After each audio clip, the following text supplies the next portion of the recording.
Hi, I'm Brittany Hunt, and I'm presenting my interpersonal communication project for Counseling 508. Today, I want to talk to you about communication. And communication is something that we use every day in every relationship that we participate in. And based on dialogue and the root words of dialogue, which are dia and logos, which are Greek words, we learned that dia means to go through and that logos means to make meaning. So what we're doing in dialogue is making meaning through communication, which is what helps us to understand one another. Communication allows us to convey messages with one another, and because communication takes two or more people, it really is co-constructed. Learning to communicate well takes a few components, which are active listening and talking. But we cannot be active listeners and we can't be transparent talkers if we're doing them both at the same time. So, really, we need to do one thing at a time. When someone else is speaking, we're being an active listener. And when someone else is being the active listener, we can be the transparent talker. Each component really does require undivided attention so that you can do that component well.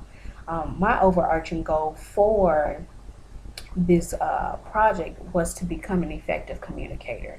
I have really learned that in order to improve relationships and to be a good professional, a good counselor, a good wife, that I need communication to help me do that.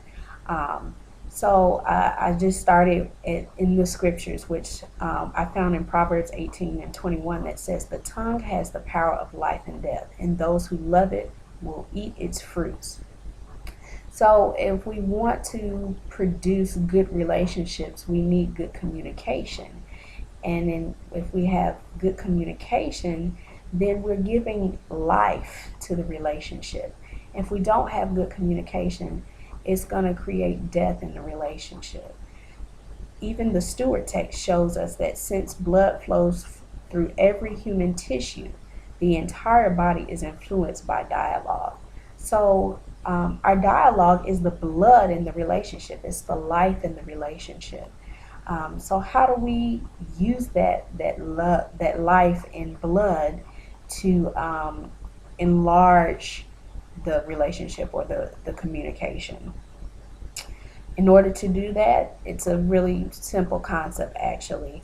Um, we need to identify what the needs are, and then we need to identify where we can get that resource, which will yield developing the communication. So, in essence, the equation is um, identify the needs plus the intentional resourcing equals enlarging my conversation. How do we find those things? Well, you learn about your background, and through learning about my background, I have learned about my behavioral blend through the Uniquely You assessment that all the participants in the class took at the beginning of the course. And through that, I found that my behavioral blend is comprised of cautiousness, steady, and directing. It was also reaffirmed for me that it's not what you say, but how you say it.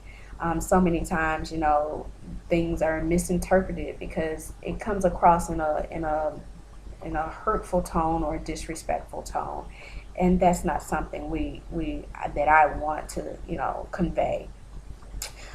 We learned about the DISC model, which goes into further detail about your behavioral blend and how to use it and how to discern what parts are beneficial and what parts may be a deficit. Furthermore, my personality type has influenced my conversation both positively and negatively. It helps me to be consistent, which is a positive note. I'm the type of person that I say what I mean and I mean what I say. And I find that Jesus wants us to do that. He wants us to let our yes mean yes and our no mean no. He gives explicit instructions for that in Matthew 5:37. And then negatively, prior to this course and as a young teenager, I was unaware of how my words impacted others and how the way I was saying things could come across as hurtful or offensive. And those kinds of things, create miscommunications, which also build barriers, which is not something that you typically want in relationships. Um, but we learn that because listening and speaking are skills, they must be utilized and sharpened for maintenance. And we can't you have rusty tools and expect good results. When we have rusty tools, sometimes we produce difficult communication, which could be difficult to understand. For myself as a listener, always want to fix things. I just want to help, give the talker the solution. But oftentimes that's not what every speaker needs. They need just a sounding board to flush out what the solution is for them. Um, in order to overcome barriers, listening can prove challenging, especially for me when I just genuinely want to help. But as the listener, instead of trying to fix the problem for the speaker, I need to implement some of the steps that we learned from the Burley Allen text and the Peterson text, which are listen at level 1, be empathetic. And number 2, use the talker listener card, which gives very clear cut instructions for each person's role, the listener and the talker. It helps you keep concentrating and focus on what your role is as the listener and as the talker, whichever role you're operating in at the given time. But we also come across things like noise pollution. Noise pollution can, cloud your thoughts, which could be internally or external factors such as your peers' opinions or simply trying to appease your family, doing things that appease your family. But I've come to the understanding that there is a true distinction between hearing and listening.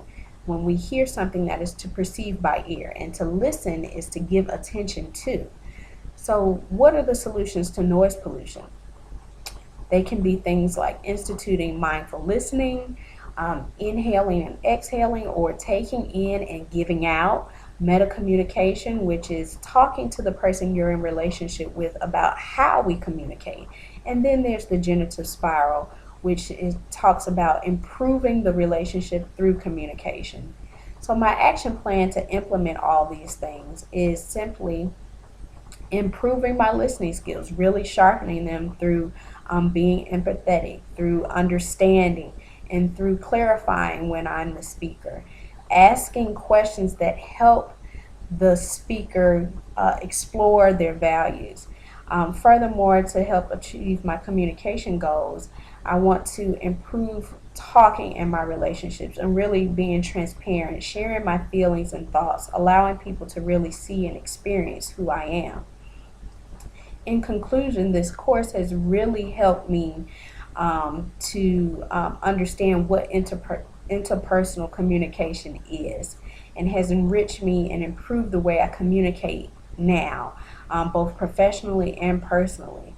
Um, I now understand that the components of communication and how to effectively convey my thoughts. I have learned that listening is systemic.